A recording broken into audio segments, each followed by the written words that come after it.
Selamat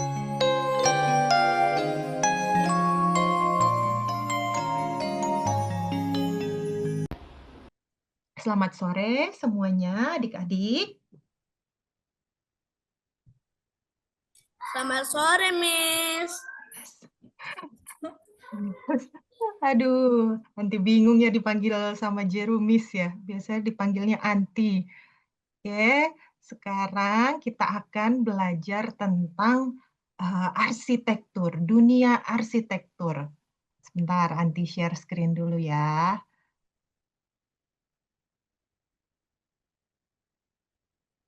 Oke. Nah, kelihatan semuanya?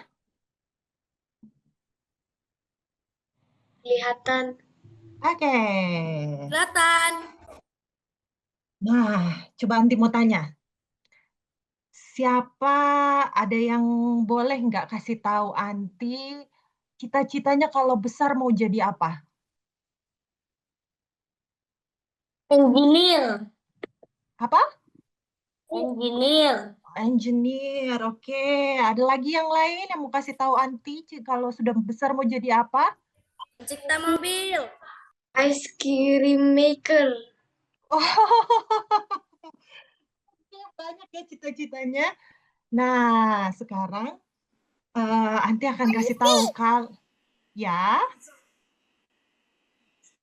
Anti akan kasih tahu kalau misalnya adik-adik ke depannya suka menggambar, lalu pengen bikin bangunan, sebuah bangunan, entah itu bangunan tinggi atau rumah sendiri, itu mendesainnya adalah jurusannya adalah arsitektur. Nah, kita akan belajar tentang apa sih arsitektur itu. Arsitektur adalah dikatakan di sini seni dan ilmu merancang bangunan dan struktur lainnya. Itu adalah arsitektur. Lalu, oh, arsitek. Kadang kalian ingat kali ya, oh, siapa di sini?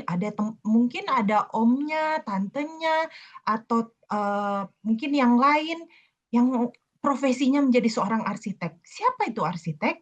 Arsitek adalah orang-orang yang membayangkan, lalu merencanakan, dan membantu menciptakan tempat-tempat di mana kita tinggal, belajar, bekerja, dan bermain. Nah, seperti rumah tinggal yang nyaman, itu biasanya arsitek yang menggambar, yang mendesain, lalu nanti bekerja sama dengan kontraktor untuk membangunnya. Lalu ada lagi, sampai gedung-gedung bertingkat yang tinggi-tinggi sekali itu, pencakar langit, itu semuanya bisa didesain oleh arsitek, seorang arsitek. Nah, bagaimana prosesnya? Prosesnya seperti ini. Jadi, kalau misalnya adik-adik mau membangun sesuatu, biasanya ada ide. Oh, aku mau bikin rumah. Oh, aku mau bikin sekolah. Oh, aku mau bikin apa lagi? Oh, aku mau bikin jembatan. Boleh juga. Lalu, kalau sudah ada ide, baru bisa dituangkan ke dalam gambar. Nanti digambar. Entah itu pakai manual, seperti yang ada di dalam gambar, atau bisa sekarang pakai banyak ya, pakai komputer bisa, dan lain-lain. Lalu, habis itu kemana kalau sudah selesai digambar? Oh, dibuat versi kecilnya dulu, yaitu maket. Apa namanya? Maket, bahasa Indonesianya maket atau bahasa Inggrisnya model. Nah, lalu setelah itu kalau sudah selesai dari maket yang kecil itu dibuat versi kecilnya, baru deh sama-sama dengan para pembangun, tukang-tukang, kontraktor semuanya baru dibangun tahap demi tahap dari fondasi, lalu nanti ada dindingnya, tiang-tiangnya, dindingnya, terus habis itu atapnya, lalu habis itu jendelanya, dan lain sebagainya. Nah, mengapa arsitektur penting? Mengapa itu penting? Karena arsitektur dapat membantu kita membentuk cara hidup kita, katanya. Contoh, bangunan itu yang baik itu bukan hanya kuat, Ya kalau kita lihat bangunan yang ada di Jakarta mungkin atau di kota yang lain, itu bukan hanya kuat aja, tapi dia juga harus aman. Jadi jangan sampai baru gempa dikit langsung roboh. Dia harus aman, berarti kuat dan aman. Lalu harus ada manfaatnya. Dan, dan yang terakhir adalah dia bukan cuma seperti itu saja, tapi juga bisa indah atau cantik di pandangan. Nah, itu yang arsitek lakukan. Lalu, seorang arsitek ini akan memikirkan, nih lihat, apa ini, tentang apa ini kira-kira? Oh, pencahayaannya mataharinya dari mana ya?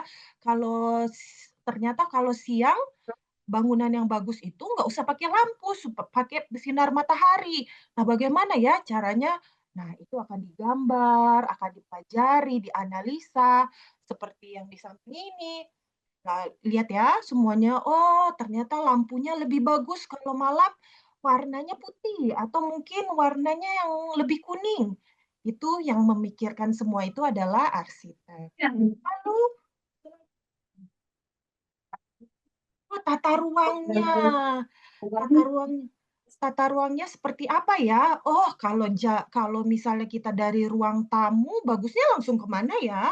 Apakah langsung ke ruang makan atau langsung ke kamar atau langsung ke kamar mandi? Nah, itu juga yang dipikirkan atau didesain oleh seorang arsitek. Lalu kalau lagi mendesain, ada juga safety-nya. Jangan lupa kita harus memikirkan, aduh ini berarti harus pakai misalnya, kita harus pakai besi yang seberapa tebal ya. Lalu kita kalau mau bangun rumah, oh kalau misalnya lantainya 2, nanti, seberapa kolomnya atau tiangnya harus seberapa besar ya, itu juga harus dipikirkan untuk keamanan. Selanjutnya ada lagi, yang adalah kita bisa lihat, seorang arsitek itu bisa membuat ruangan itu jadi kalau kita masuk itu mood-nya jadi berbeda-beda. Contoh, kalau gambar yang ini, ada yang tahu kalau masuk ke ruangan ini rasanya kayak gimana? Boleh ada yang jawab? Boleh ada yang jawab? Coba. Kalau Dingin. masuk dingin, karena mungkin semuanya, abu-abu gitu ya. Nah, kalau ke ruangan yang ini, rasanya gimana adik-adik? Ada yang boleh bantu jawab? Asik. Oh, asik katanya. Banyak tanamannya ya, jadi kita serasa lebih hangat. Lalu ada lagi, kalau yang seperti ini lihat, berbeda kan? Kanan dan kiri. Kalau di sebelah ruangan kantor yang sebelah warnanya biru, lebih terkesan adem ya. Kalau yang di sebelah kiri, wah warnanya kuning, ceria sekali ya. Jadi itulah, yang didesain oleh arsitek, seorang arsitek. Begitu juga dengan ruangan-ruangan ini. Nah, kalian lihat banyak warna-warni. Sekarang kantor-kantor banyak yang mendesain dengan warna yang warna-warni, supaya kalau lagi kerja itu enggak membosankan. Oke, selanjutnya kita akan melihat baik itu museum, maupun itu gereja, maupun itu sekolah, ataupun stadion sekalipun, itu didesain dengan sebuah tujuan dan kreativitas. Jadi banyak adik-adik kalau kalau misalnya mau berkreativitas, wah boleh sekali kalau untuk dalam mendesain. Nah, sekarang kita akan melihat sejarah arsitektur. Jadi, arsitektur itu sudah ada tahun yang lalu. Nah, inilah beberapa tipe arsitektur dari beberapa rentang waktu dan daerahnya. Jadi yang pertama, ada arsitektur Mesir kuno namanya. Jadi kalau arsitektur ini zaman Mesir kuno dulu, coba lihat, mereka membangunnya pakai apa? mereka biasanya membangunnya menggunakan batu-batu yang besar, ditumpuk-tumpuk, lalu biasanya bangunannya itu, batu-batu itu akan digunakan untuk menjadi piramida atau kuil-kuilnya mereka, atau nih mereka bikin sphinx ya. Terus ada lagi yang lain, arsitektur Yunani dan Romawi kuno katanya. Wah, ini lihat deh, ada kalau misalnya di Yunani dan Romawi kuno dulu, ini tiang-tiangnya besar-besar seperti itu. Dan juga apalagi, ada lagi, oh biasanya mereka punya amphitheater. Nah, amphitheater ini seperti ini gambarnya, tempat untuk menonton pertunjukan.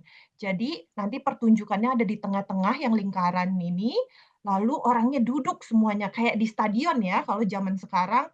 Ternyata itu dari zaman Yunani atau Romawi kuno. Nah, ada lagi arsitektur yang lain contohnya.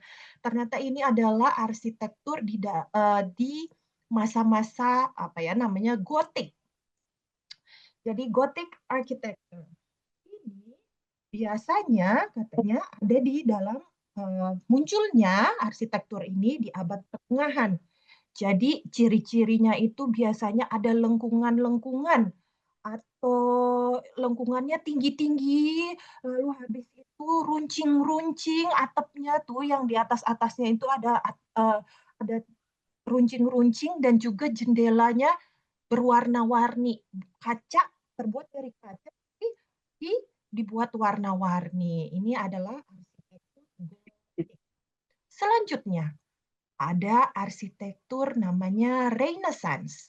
Nah, arsitektur Renaissance ini ciri-cirinya apa?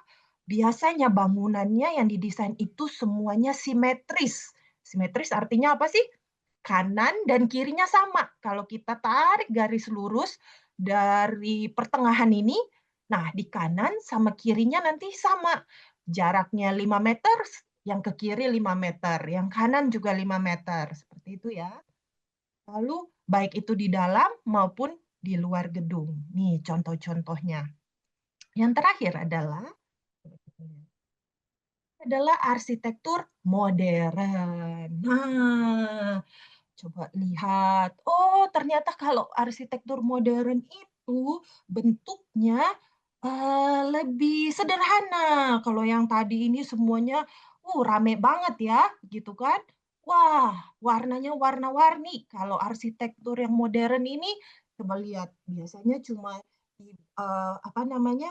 Bahan-bahan yang digunakan cuma dari baja atau juga kaca, banyak kaca atau pokoknya material-material yang baru yang tidak digunakan di arsitektur sebelumnya. Nah, wah, lihat ya, seperti itu. Jadi, setiap periode waktu dan budaya selalu menambahkan sesuatu yang baru katanya kepada dunia arsitektur. Yang tadinya bahannya yang paling atas tuh cuma batu-batu. Akhirnya ditambah lagi jadi kolom-kolom, batunya dijadiin kolom. Lalu ada lagi yang bikin, oh atapnya runcing-runcing. Ada lagi, oh harus simetris ya, harus kanan kirinya sama ya. Sampai akhirnya berubah lagi menjadi yang lebih sederhana. Nah, macam-macam arsitektur. Kita lihat ya, tipe-tipenya ya. Oh, yang pertama, ada, kita lihat kegunaannya ya. Ini menurut kegunaannya, jenis-jenis arsitektur menurut kegunaan bangunannya. Yang pertama adalah residensial arsitektur atau arsitektur tempat tinggal. Jadi, contohnya kayak apa sih? Kalau tempat tinggal, ada rumah, ada juga apartemen. Nah, semuanya itu bisa didesain. Lalu selanjutnya ada apa lagi? Oh, ada komersial arsitektur katanya. Ada yang contohnya apa tuh? Tuh seperti ini. Oh, ternyata mall termasuk di dalam komersial arsitektur. Ada mall, ada pertokoan, dan juga gedung-gedung perkantoran. Selanjutnya apa? Oh, ternyata ada juga ya religious architecture. Oh, yang apa tuh maksudnya? Kegunaannya adalah sebagai mungkin tempat-tempat ibadah. Ada gereja-gereja, ada kuil-kuil, ada masjid, ada pura-pura, pura Ini ya, dan Bang, yang lainnya. Mas. Selanjutnya, Oh, ada yang namanya public architecture. Jadi arsitektur untuk tempat orang berkumpul. Dibilang di situ ada yang sekolah untuk publik ya, ada perpustakaan, museum, salah satunya juga adalah gedung pemerintahan. Ini siapa yang tahu ini apa? Yo, gedung apa? Ada yang tahu? Tahu nggak ini gedung apa? Ini Istana Negara kita, Indonesia. Nah, lihat tuh, dia punya apa? Tiang-tiangnya semuanya seperti dari zaman Roma tadi ya, Yunani Roma ya, semuanya tiangnya besar-besar. Ada lagi selanjutnya. Oh, ada lagi arsitektur green architecture atau bangunan-bangunan yang ramah lingkungan. Aduh, ramah lingkungan itu maksudnya apa sih, Anti? Ramah lingkungan itu maksudnya kalau misalnya pengolahan limbahnya atau misalnya airnya bisa diolah lagi dan dipakai kembali. Lalu, oh, kalau siang itu biasanya gedung-gedung suka pakai AC karena panas. Iya, karena didesain dengan baik, akhirnya nggak perlu lagi pakai AC, nggak perlu lagi nyala lampu. Jadi itu bisa ramah lingkungan, itu contohnya. Dan ada fun fact, ternyata bidang arsitektur juga mendesain katanya ada yang namanya space architecture. Maksudnya apa? Oh, itu adalah arsitektur luar angkasa katanya. Ada orang-orang yang mendesain untuk membangun gedung-gedung atau tempat tinggal. Ini mereka kepengennya ya, peneliti-peneliti itu pengennya bisa tinggal katanya di luar angkasa. Makanya ada yang namanya space architecture. Jadi mereka pelajarin, kalau mau bangun bangunan di luar angkasa seperti apa ya? Ah, bangunannya, bahannya dari apa ya? Seperti itu. Jadi mereka yang sedang mempelajarinya saat ini. Selanjutnya, adik-adik mau nggak melihat beberapa contoh dari arsitektur yang luar biasa atau amazing architecture? Nah, lihat ya. Yang pertama, ada Eiffel Tower.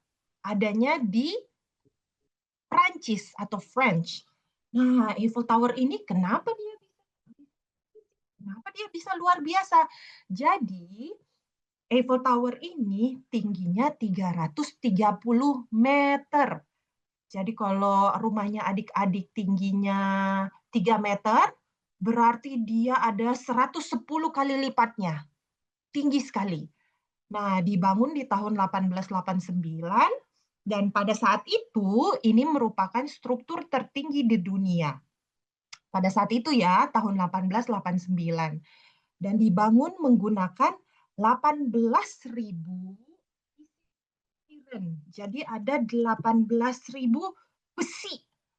Lalu 2,5 juta paku katanya. Paku untuk besi dan yang digunakan untuk membangun si Eiffel Tower ini atau menara Eiffel ini. Dan dia dicat setiap dicat lagi. Jadi dia harus dicat setiap 7 tahun sekali. Menggunakan, bayangkan saja, menggunakan 60 ton cat. Wah, seperti apa tuh banyaknya? Nanti juga nggak tahu, 60 ton cat. Kalau satu catnya, satu pel cat itu mungkin 5 kilo. Waduh, ini berapa tonnya ya? Berapa pel? Nanti nggak tahu lagi. Ada katanya di atasnya, di menara yang atas itu, ada di atas, itu terdapat katanya apartemen kecil yang mendesain ini. Namanya Gustav Eiffel. Jadi dulu itu belum, karena dia tinggal di atas situ, jadi itu nggak terbuka untuk umum. Tapi sekarang sudah terbuka untuk umum. Kalau adik-adik suatu saat nanti ke sana atau sudah pernah ke sana, nah dia ada di atas tuh di kotak-kotak yang paling atas itu ada apartemen kecil miliknya dia, Gustav Eiffel. Selanjutnya, apalagi bangunan apa lagi ya? Oh, ini dia. Apakah ini? Ini adalah bangunan namanya Taj Mahal berada di India. Coba ada yang tahu nggak ini apa? Ternyata ini adalah kuburan. Hah, kuburan atau makam. Jadi dulu ada namanya, kaisar di situ atau pemimpin negara di situ namanya Shah Jahan. Istrinya meninggal pada saat melahirkan anak mereka yang ke-14 katanya, namanya Mumtaz Mahal.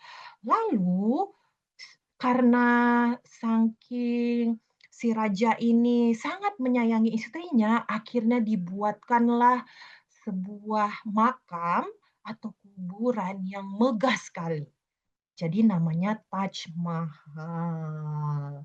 Dia dibangun, memakan waktu 20 tahun. Jadi dia sepanjang 20 tahun bangunan ini dibangun dan mempekerjakan 20.000 pekerja. Dan ini dibangun, tuh adik-adik lihat, itu semua adalah marmer. Yang kotak-kotak ini itu adalah marmer. Waduh, marmer kalau anti beli marmer se se seukuran tembok aja mahalnya minta ampun, nggak tahu deh, itu banyak sekali marmer yang digunakan. Marmernya adalah marmer putih berkualitas tinggi katanya. Diimpor dari daerah-daerah sekitar. Dan di makam ini dihiasi batu permata seperti giok, kristal, dan lain-lain. Nah, Taj Mahal ini katanya bisa berubah warna. Kalau pagi-pagi nih, lagi matahari terbit, dia bisa jadi warna merah muda. Tapi kalau udah tengah hari, di siang hari nih jam 12 mungkin, itu bisa jadi warnanya putih seperti susu. Kalau misalnya lagi bulan purnama, bisa dilihat jadi warnanya keemasan. Nah, dan bentuknya simetris ya, sama ya, di kanan kirinya sama tuh. Jadi kalau ada tarik garis tengah, kanan dan kirinya sama. Itulah keunikan dari Taj Mahal yang ada di India. Selanjutnya, apa lagi? Oh, ada lagi ternyata. Kita jalan-jalan ke Australia nih. Australia ini namanya Sydney Opera House. Nah, desainnya adik-adik coba lihat.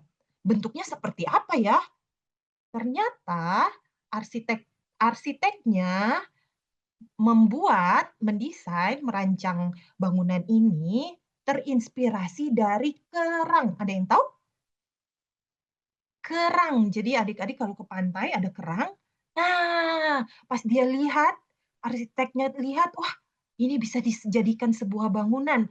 Akhirnya jadi didesain seperti Sydney Opera House ini. Oops, sorry, belum selesai.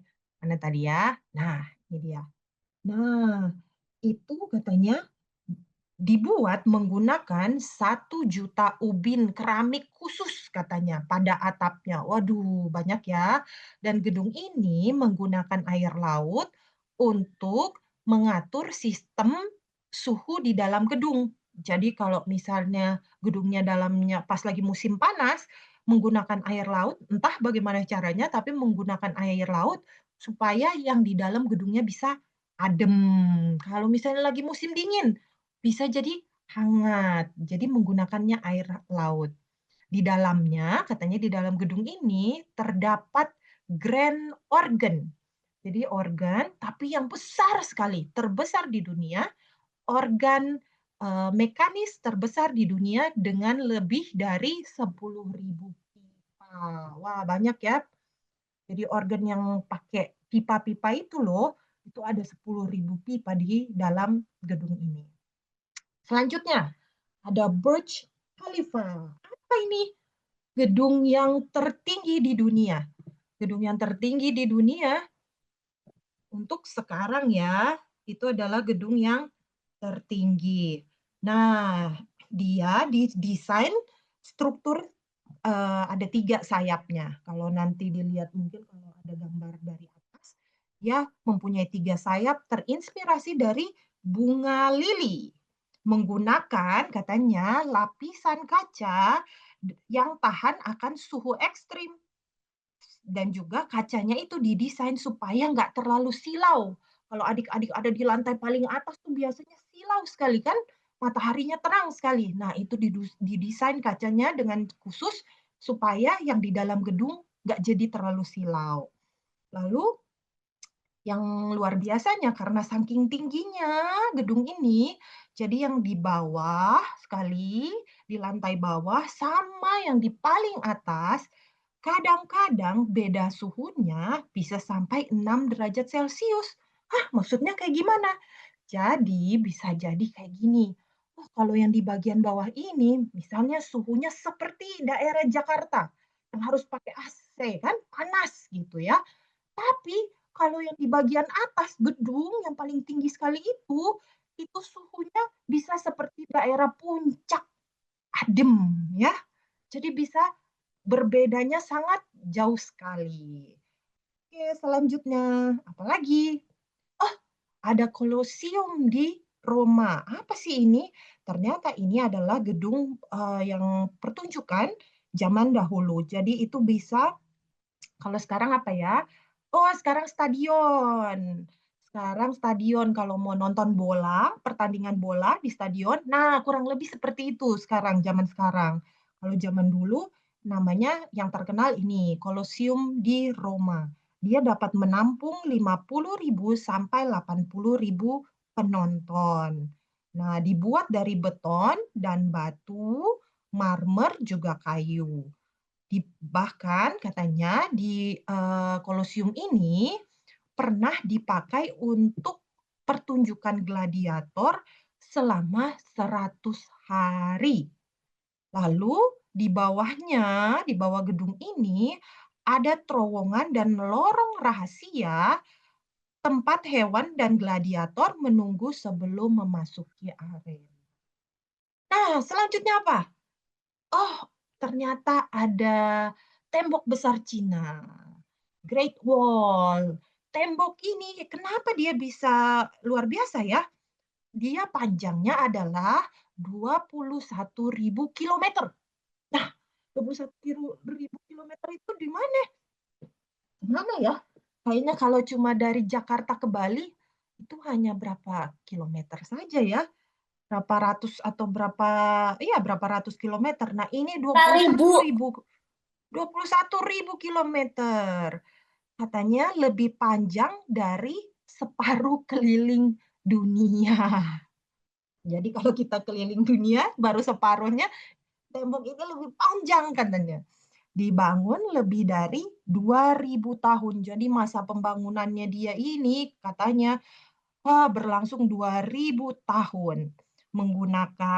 Temboknya ini menggunakan tanah, batu, dan lucunya lagi adalah menggunakan tepung ketan untuk supaya menempelkan batu batanya satu dengan yang lain. Jadi menggunakannya tepung ketan karena zaman dulu belum ada semen ya, makanya dipakainya tepung ketan. Fungsi utama dari tembok ini adalah sebagai benteng pertahanan dan juga untuk mengawasi pergerakan musuh, mengendalikan perdagangan, dan juga untuk mengirim sinyal-sinyal asap. Oh, ada musuh di sini. Oh, ada musuh di sebelah sana. Jadi dikirimlah sinyal-sinyal itu. Oke, demikianlah bangunan-bangunan yang kita lihat beberapa ya contoh-contohnya pada sore hari ini. Oke, kalau kalian suka, siapa di sini yang suka menggambar? Ada? Oke, ada. Siapa yang suka main puzzle, menyusun puzzle. Ada nggak? Oh, suka juga menyusun puzzle. Nah, Aku. ada lagi siapa yang suka bermain Lego? Lego atau blok untuk ditumpuk-tumpuk, dijadikan bangunan atau gedung atau apa. Oh, aduh, ada juga. Nah, kalau adik-adik menyukai itu semua, katanya, mungkin adik-adik akan bisa menyukai belajar tentang arsitektur. Sekarang, Anti mau tanya, boleh tolong dijawab satu-satu. Kalau kalian bisa mendesain bangunan sendiri, bangunan seperti apa yang akan didesain? Dan bagaimana bentuknya? Boleh tolong kasih tahu Anti? Rumah. Tembok Cina. Tembok Cina ya. Besar sekali. Ada juga yang mau bangun rumah. Terus bentuknya seperti apa? Ada yang mau kasih tahu Anti? Coba Anti pilih nih. Yang pilih. Modern. Pilih, mau bangun Tiwi dan Chloe. Mau bangun bangunan seperti apa? Kalau bisa mendesain bangunan sendiri. Apakah rumah? Apakah sekolah? Atau apa? Boleh kasih tahu Anti? Rumah. Rumah tempat tinggal. Halo, siapa lagi nih yang Anti bisa lihat nih? Oh, Eren. Mana nih? Gak tahu. Oh, nggak tahu. Oke, kalau di Yerusalem udah ya. Yerusalem mau bangun tembok apa tadi? Tembok Cina ya. Oke, kalau Kela.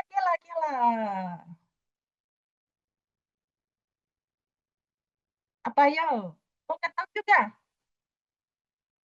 Oke, ada lagi yang mau kasih tahu Anti?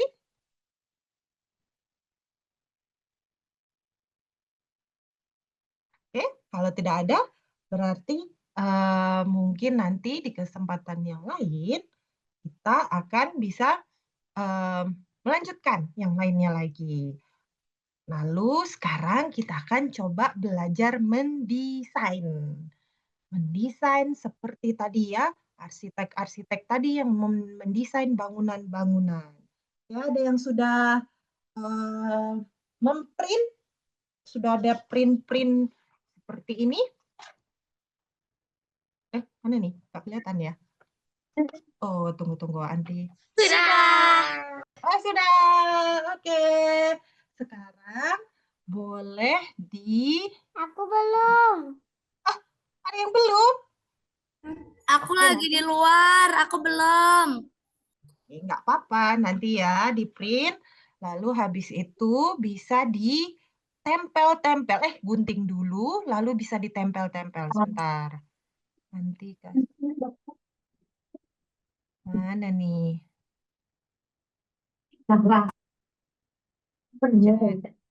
Jad. Kelihatan ya? Bentar ya. Jadi kertas-kertasnya itu ada yang tulisannya ruang keluarga, ada yang tulisannya dapur, ada yang tulisannya kamar tidur, ada yang tulisannya apa lagi? Kamar mandi, ada yang tulisannya ruang makan, ruang tamu, dan ada yang kamar tidur buat kalau dibaca, ada yang kamar tidur buat orang tua, ada yang kamar tidur buat kamu sendiri, dan ada juga kamar tidur buat adik atau saudaranya. Nah, boleh ada beberapa perabotan di kertas-kertas yang lain itu boleh ditempel. Betul. Ada yang sudah coba digunting-gunting, lalu habis itu ditempel sesuai dengan yang kalian pengen desain. Contoh, sebentar ya, Anti mau kasih lihat, tapi bagaimana ini caranya? Mana coba? Oke. Ayo, sudah menggunting-gunting terlebih dahulu? Sudah. Oke. Kalau sudah, boleh ditempel. Misalnya, ada beberapa sofa. Nah, kalau sofa mau ditaruh di ruangan mana? Ayo. Kalau tempat tidur ditaruh di ruangan mana? Boleh ditempel-tempel, tapi jangan keluar dari temboknya ya. Dan kalau ada pintu, tidak boleh ditempel di tempat pintunya. Harus di jauh dari situ. Oke, tunggu sebentar. Anti mau coba gimana nih caranya.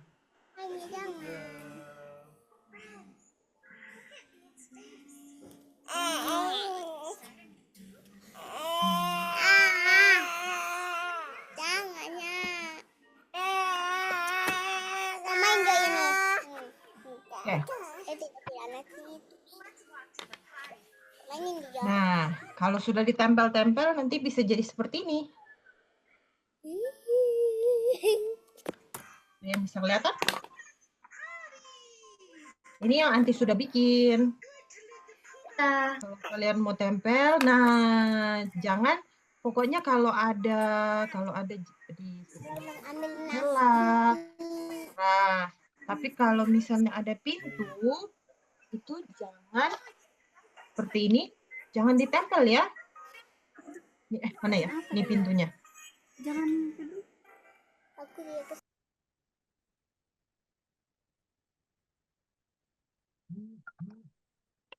Silakan.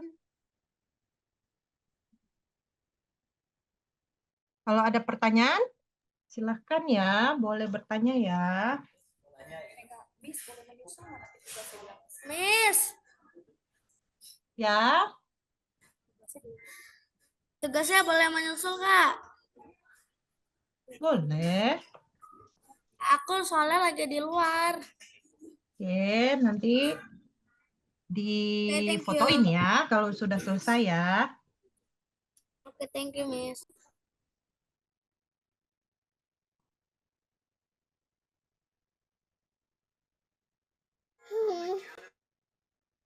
Dan kalau yang ini adalah, kelihatan nggak ya? Ini halaman.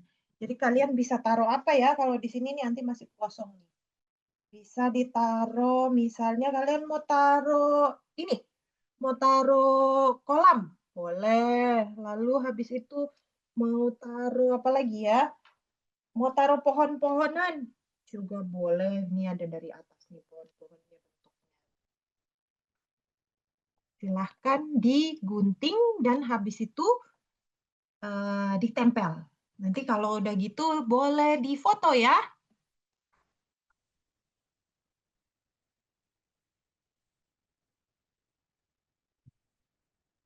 Oh no. Bahannya dapat dari mana? Bahannya sudah Anti kasih ke Anti Merlin. Anti Merlin sudah kasih di grup katanya. Miss, Di PDF. di PDF-nya, Miss. Iya, di PDF-nya. Oke, thank you. Oke.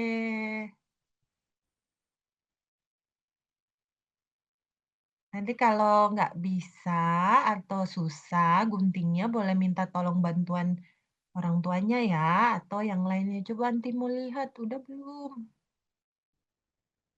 Makasih. Si Papa mah ruang tamu, Pak. Jangan gigit gunting. Papa mah Ini ada ruang tamu. view-nya. Ini ada view-nya. Papa, siapa ruang tamu ke mana? Oke, adik-adik. Nah, kalau misalnya belum pada selesai, karena kita sudah jam 5 lewat, kita harus menutup Zoom-nya ya. Nah, Anti cuma mau ngasih tahu kalau misalnya ada yang ada di screen ini, itu ada di PDF-nya yang kemarin dikirim, itu halaman 28. Mungkin ada beberapa yang sudah print ya. Ini maksudnya diapain nanti?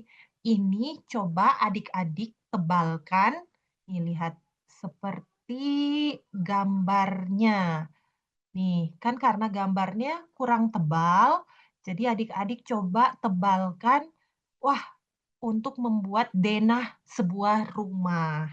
Jadi kalau sudah ditebalkan, misalnya, eee, misalnya, dia punya, yang hitam-hitam ini, dia punya tembok-tembok, itu ditebalkan lebih tebal. Lalu untuk furniture-nya, ada bed-nya, ada tempat tidur, ada sofa, dan lain-lain, itu boleh menggunakan pensil yang lebih tipis. Jadi kelihatan nanti yang mana yang tebal, yang mana yang tipis. Boleh nanti adik-adik coba ya di rumah. Lalu setelah itu boleh diwarnai menggunakan pensil warna atau alat warna lainnya. Karena kita sudah harus selesai, boleh dilanjutkan di rumah masing-masing ya. Tapi mungkin boleh nanti kalau sudah selesai semuanya tempel-tempel dan, mmm, menebalkan denah rumahnya, nanti boleh difoto, nanti, dikirim ke grup kali ya, nanti akan dilihat satu-satu. Oke, boleh lanjut kepada MC. Terima kasih adik-adik.